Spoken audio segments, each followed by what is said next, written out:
मित्रांनो, या व्हिडिओमध्ये आपण एखादा वाहक पदार्थ ओहमच्या नियमाचे पालन करतो की नाही हे तपासून पाहणार आहोत। त्यापूर्वी ओहमचा नियम काय आहे हे आधी पाहूयात।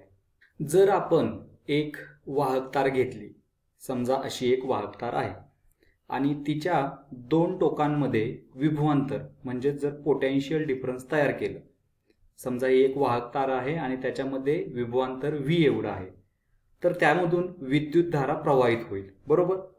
मग ती विद्युतधारा I आहे असं समजा। मग ओहमचा नियम काय सांगतो पहा, विभवांतर V बरोबर विद्युतधारा I गुणिले रोध R। येथे R म्हणजे रोध, जो त्या तारेतून विद्युतधारेच्या वहनाला विरोध करतो। हे सर्व आपण मागच्या व्हिडिओमध्ये सविस्तरपणे पाहिलं आहेच। जर ते समजावून घ्यायचं असेल तर तो व्हिडिओ परत पहा। आता आपण पुढे जाऊया।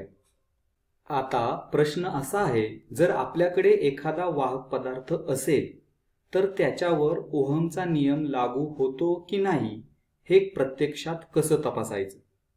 हे करण्यासाठी आपल्याला सर्वप्रथम रोध म्हणजे काय हे व्यवस्थित समजून घ्यावं लागेल। रोध हा वाहक पदार्थाचा प्रकार आणि त्याचा आकार म्हणजेच लांबी आणि काटछेदी क्षेत्रफळ यावर अवलंबून असतो। हे आपण पुढे सविस्तरपणे शिकू।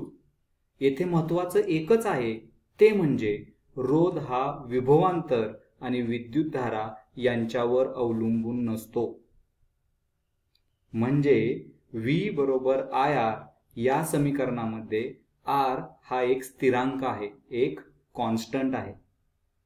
वेगळ्या शब्दात सांगायचं तर आपण V बरोबर IR या समीकरणाला जर I ने भागलं तर आपल्याला एक नवीन समीकरण मिळेल, V भागिले I बरोबर R। तर येथे V भागिले I चे गुणोत्तर हे नेहमी त्या वाहक पदार्थासाठी सारखंच असतं। म्हणूनच मग जर एखादा वाहक पदार्थ ओहमच्या नियमाचे पालन करतो की नाही हे जर तपासायचं असेल तर बघावं लागेल की V भागिले I चे गुणोत्तर सतत एकसारखंच येतंय का ते।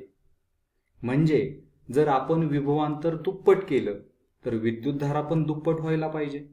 जर विभवांतर तिप्पट केलं तर विद्युतधारा पण तिप्पट व्हायला हवी, जेणेकरून त्यांचे गुणोत्तर समान राहील। आणि हाच ओहमच्या नियमानुसार वाहक पदार्थ तपासण्याचा मुख्य दृष्टिकोन असला पाहिजे। पण हे प्रत्यक्षात तपासायचं कसं? खूप सोपं आहे मित्रांनो। एक आलेख काढायचा विभवांतर विरुद्ध विद्युतधारेचा। आपण Y अक्षावरती घेऊयात विभवांतर V आणि X अक्षावरती आपण घेऊयात विद्युतधारा I। आता असं समजा की आपण एक विभवांतराचं एक मूल्य घेतलं 2 व्होल्ट आणि मग त्याची विद्युतधारा मोजली आणि ती विद्युतधारा आली समजा 1 एंपियर। मग तो बिंदू आपण आलेखावरती दाखवला, तो आला इथे। आता जर इथे ओहमच्या नियमाचे पालन होत असेल तर काय होईल पहा। जर आपण विभवांतर दुप्पट केलं म्हणजे ते झालं 4 व्होल्ट, बरोबर। तर काय व्हायला पाहिजे, तर विद्युतधारा सुद्धा काय होईल, दुप्पट होईल, म्हणजे मग ती होईल 2 एंपियर। मग आपण जर या दोघांमधला जर बिंदू काढला तर तो बिंदू येईल इथे, बरोबर। आणि जर आपण विभवांतर तिप्पट केलं म्हणजे 6 व्होल्ट केलं तर विद्युतधारा सुद्धा आपली काय होईल, तिप्पट होईल, म्हणजे ती होईल 3 एंपियर एवढी, बरोबर। मग यांच्यामधील जर आपण बिंदू काढला तर तो बिंदू येईल या ठिकाणी, बरोबर। आता हे तिन्ही बिंदू जर आपण जोडले तर आपल्याला एक सरळ रेषा मिळते, बरोबर। आणि ही सरळ रेषा मूळ बिंदूतून सुद्धा जाते, बरोबर। कारण जेव्हा विभवांतर 0 असेल तेव्हा विद्युतधारा सुद्धा 0च असणार आहे। म्हणूनच मग एखादा वाहक पदार्थ ओहमच्या नियमाचे पालन करतोय की नाही हे तपासण्यासाठी विभवांतर विरुद्ध विद्युतधारा यांचा आलेख काढायचा आणि पाहायचं की तो आलेख एक सरळ रेषा आहे का आणि ती रेषा मूळ बिंदूतून जाते का। असं जर असेल तर येथे ओहमच्या नियमाचे पालन होतंय असं समजायचं, अन्यथा नाही।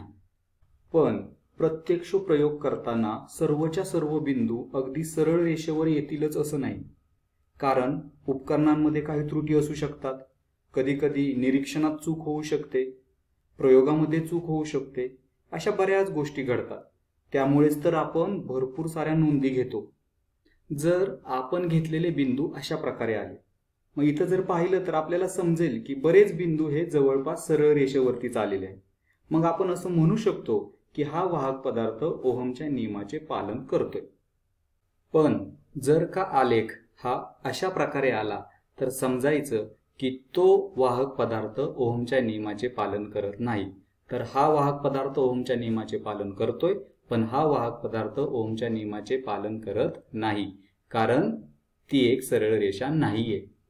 आणखीन एक गोष्ट म्हणजे जर आपल्याकडे आलेख असेल तर त्यावरून आपण त्या वाहक पदार्थाचा रोध सुद्धा शोधू शकतो. जसं की पहा, आपल्याकडे एक समीकरण आहे, रोध बरोबर विभवांतर भागिले विद्युतधारा, बरोबर. तर समजा हा एक आपण बिंदू घेतला, तर इथं विभवांतर किती आहे, तर इथलं विभवांतर आहे 6 व्होल्ट एवढं, बरोबर. आणि इथली विद्युतधारा किती आहे, तर ती विद्युतधारा आहे 3 एम्पियर एवढी. मग याचा रोध झाला R बरोबर 6/3, म्हणजेच तो किती झाला, 2 ओहम एवढा. म्हणजे आलेखावरून V/I काढून आपण रोध सुद्धा शोधू शकतो. हे आपण कोणत्याही बिंदूवर करू शकतो. तुम्ही हा व्हिडिओ थांबवा आणि तपासून पहा. तुम्हाला प्रत्येक बिंदूवर रोध हा एकसारखाच मिळेल. का? कारण हा आलेख ही एक सरळ रेषा आहे, बरोबर. शेवटी जे वाहक पदार्थ ओहमचा नियम पाळतात त्यांना ओहमनीय वाहक पदार्थ असं म्हणतात. जसं की धातू हे ओहमनीय वाहक पदार्थ आहेत आणि त्यामुळेच धातूपासून बनलेली उपकरणं देखील ओहमनीय असतात. उदाहरणच द्यायचं झालं तर विजेच्या दिव्याची तार. दुसरीकडे जे वाहक पदार्थ ओहमच्या नियमाचे पालन करत नाहीत त्यांना आपण अनओहमनीय वाहक पदार्थ असं म्हणतो. उदाहरणार्थ सेमीकंडक्टर्स, अर्धसंवाहक. अर्धसंवाहकापासून बनलेली उपकरणे अनओहमनीय असतात. उदाहरणार्थ LED दिवा, जो आजकाल खूप लोकप्रिय आहे. LED दिवा ओहमचा नियम पाळत नाही, ते एक अनओहमनीय उपकरण आहे.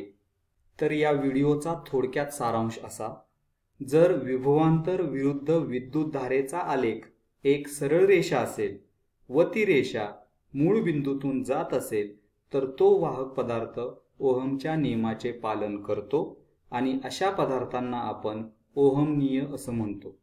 आणि त्या आलेखावरून आपण विभवांतर भागिले विद्युतधारा हे समीकरण वापरून रोध देखील शोधू शकतो. आणि विभवांतर विरुद्ध विद्युतधारा यांचा आलेख जर सरळ रेषा नसेल तर तो वाहक पदार्थ अनओहमनीय असतो. इथेच थांबूयात. धन्यवाद.